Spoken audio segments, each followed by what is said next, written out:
I've already tried to make this video once. It looked a little like this. So a tradition that I have started for myself is on New Year's Eve, I will go to the movie theaters and see a film of some kind. Well, the movie for 2020 to end that whole year out was Wonder Woman 84. And upon further reflection and discussion with my podcast counterpart Sierra, I've decided that I'm getting rid of the spoiler-free zone with my review videos. So this is your warning.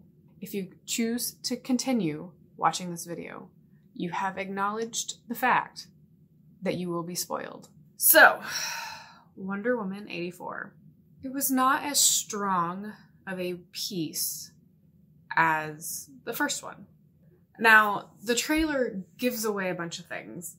I will admit that one of the things that made it to where I was interested in actually seeing it, besides the fact that I liked Wonder Woman, is I wanted to know how they brought Steve back. Because we all know at the end of Wonder Woman, he dies. And it's a very hard thing that she has to deal with, and it definitely molds a part of the character of Diana Prince. Everything that surrounds the fact that he gets brought back because of a wish, because there's that stone, it made sense. There was nothing wrong with it. I don't know, I just didn't feel... It didn't feel strong enough, and maybe part of that comes from the fact that it felt like he had to be the strong one. I don't know, I just don't feel like we actually saw the struggle and her actual like coming to terms with the fact that like, no, this is what I have to do. It really felt like she was being told that that's what she should do by Steve. Therefore, it was done.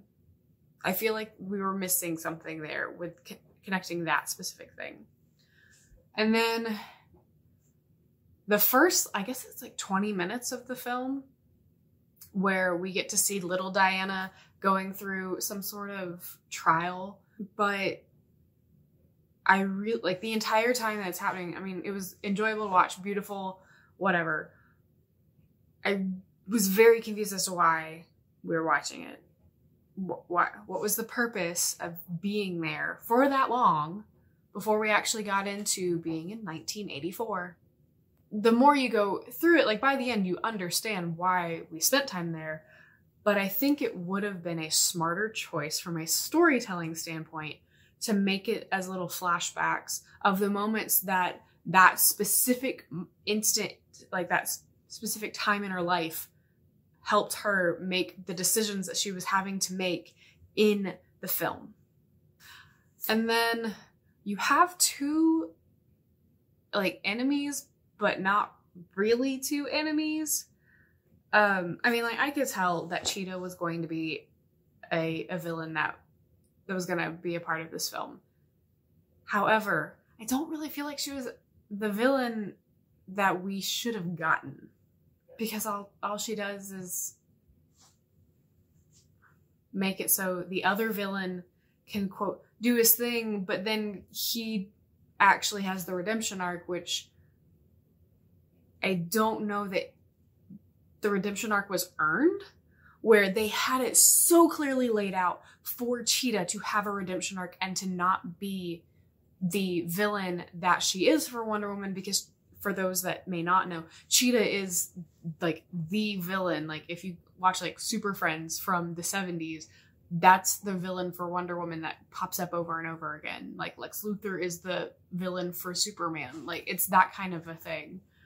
And while, yeah, I guess it's cool to see how she became Cheetah, it really wasn't.